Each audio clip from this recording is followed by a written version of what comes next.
Hey, what's up everyone? Welcome back to the Dead Draw Gaming YouTube channel, and today I'm going to be going over the top 8 deck lists from both the Hartford, Connecticut Regional Championships and also the Malmo, Sweden Regional Championships as well, that both happened this past week.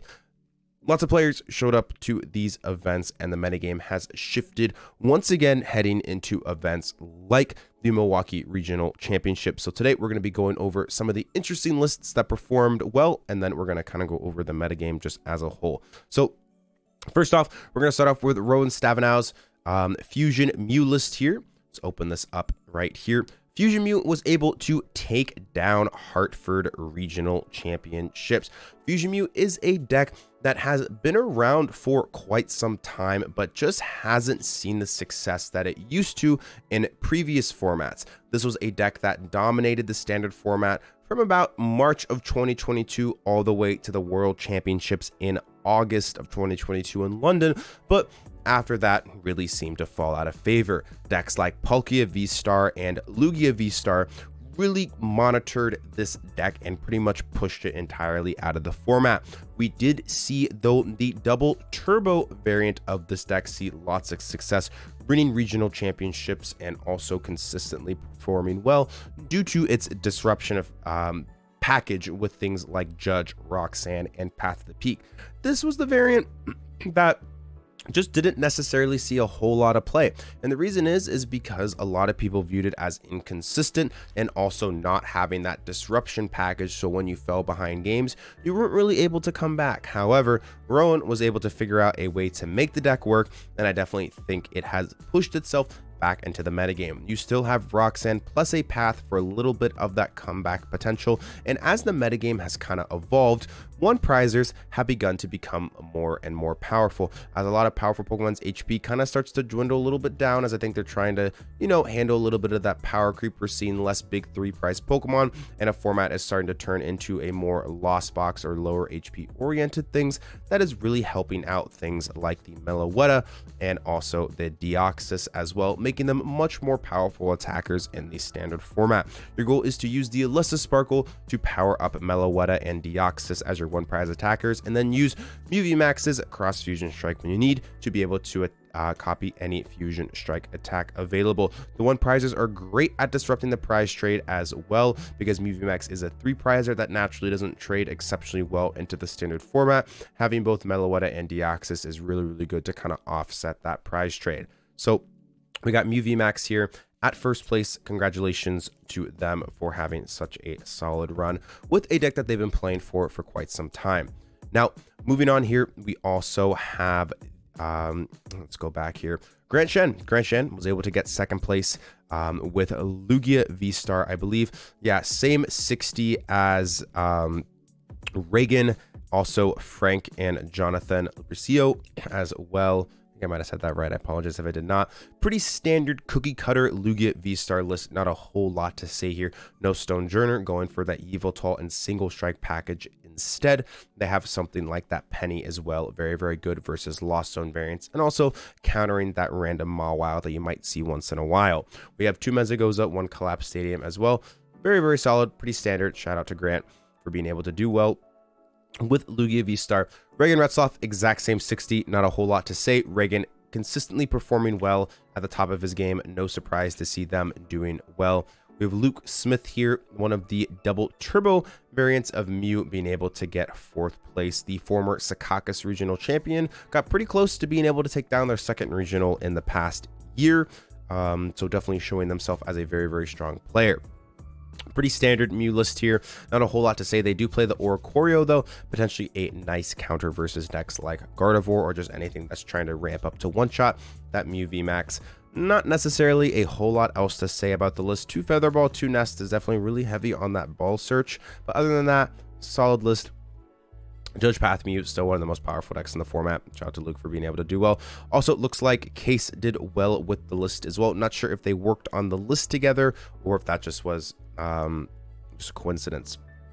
We got Daniel Altavilla, the 6-time regional champion. We saw Danny Azul, Caleb Grant, and also Byron Isaiah Williams doing well here with this deck. No surprise, one of the best groups in the game, if not the best group.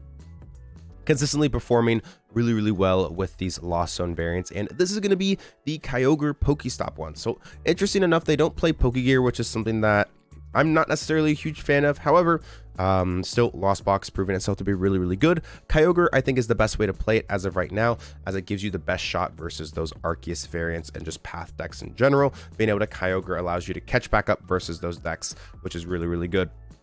Not a whole lot to say about this deck. Lost Zone Toolbox, one of the most powerful decks in the format, being able to perform at an exceptionally high level. Shout out Danny for being able to do so well with that. All right, moving on, we got Raymond Long. This is a little bit of a different Lost Zone variant, so I guess I'll give it some talk here. We got the Articuno. Articuno really good versus Lugia and decks that don't play Switch.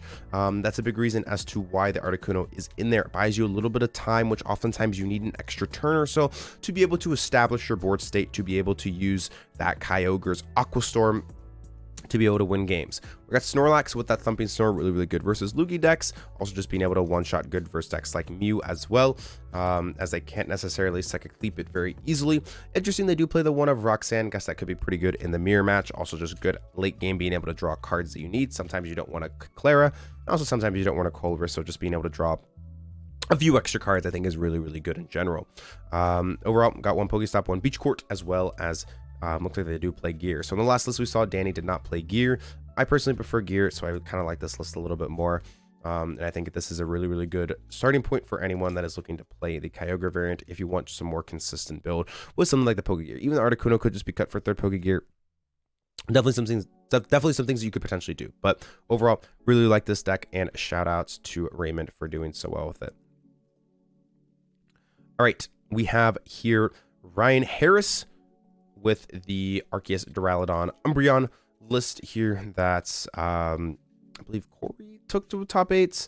One of them, or actually no, Nathan Stratford. Yeah, and Nathan, right? Yeah, Nathan was able to get top 8 at Portland. I was trying to remember because I know they have a friend group that have a lot of different players that have played this deck, but they were to do very well with the deck in Portland. It looks like Ryan Harris was able to take the deck and do exceptionally well, getting top 8 with Arceus, Umbreon, Duraludon. Strategy is to use that Trinity Nova to be able to power up things like Umbreon and the Duraludon VMAX. You have cards like the Hawlucha Alakazam to make the crazy play, where you can go Choice Belt, Arceus, Hawlucha, Alakazam, move over the damage, hit turn 220 effectively on certain things, running them over. Also really good versus Lost Box as well. So no surprise to see this deck do well and get in the top 8.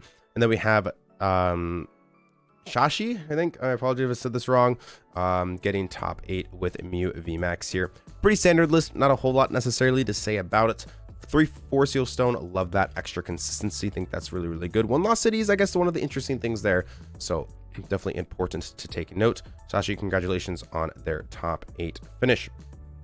All right, moving on to one of the other tournaments that happened. Malmo got some of the top 8 decks. We got Lassie, Puiso. I might be saying this wrong, so I apologize.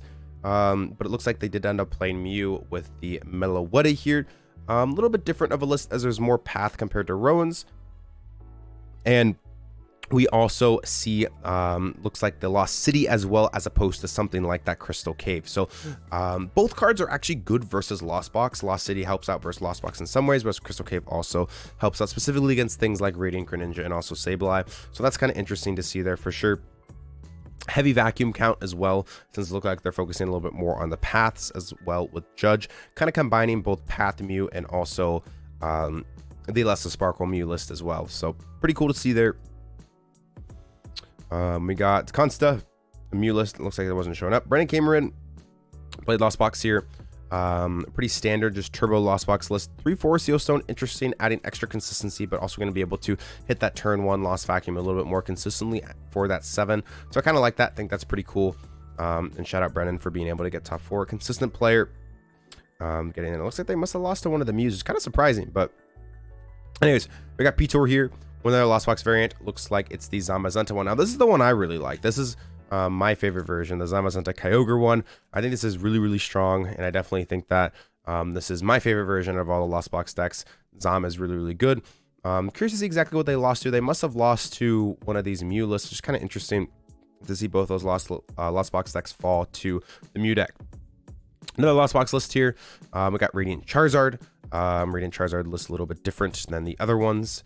A little bit slower at times, but a little bit more consistent throughout the rest of the game. Charizard with that Combustion Blast, one of the most powerful attacks in the Pokemon trading card game. Your goal is to either attack with Combustion Blast plus Choice Belt to take knockouts, or use Sableye, spread a bunch of damage everywhere so that that Combustion Blast can take plenty of KOs later in the game. Brian DeBreeves, the one Gardevoir, making it top 8 here. Really strong deck here. It looks like it's just pretty much towards 60 that they use at EUIC, plus a couple of changes. They do play Temple, Collapsed, and Path. That's a big difference. It looks like they cut a Professor's Research, and other than that, not necessarily a whole lot to say about this deck. It's really good versus decks other than Lost Box. However, when you hit Lost Box, you get really sad, as that is one of the deck's worst matchups. So, congratulations to Brian. Brian, one of the strongest players in the game, isn't talked about enough, but is really good at Pokemon. So no surprise to see them. Dario as well, great player. Another Mew VMAX list here. Not necessarily a whole lot to go over in this. It looks like just a lot of Mew VMAX as well. 1, 2, 3, 4. Half of the top 8 were all Mew VMAX. And then we got Lucas Henrique. Another Mew list here with the Oricorio most notably. So that's another thing as well. So yeah. Anyways, that's going to do it for the top 8 lists. Specifically, shout out to Laz and also Rowan for winning the tournaments. With that being said, if you enjoy the content on the Dead Draw Gaming YouTube channel, make sure to leave a like and subscribe. Links will be in the description, stuff like that. Make sure to go check out the Dead Draw Gaming YouTube channel's other videos. Got lots of content from other great players, and also check out the website if you're looking for cards. With that being said, thank you so much for watching. I appreciate it. This is Smart TCG. Make sure to leave a like and subscribe. Helps us all out. And with that being said, thank you so much, and we'll speak with you again soon. Peace out.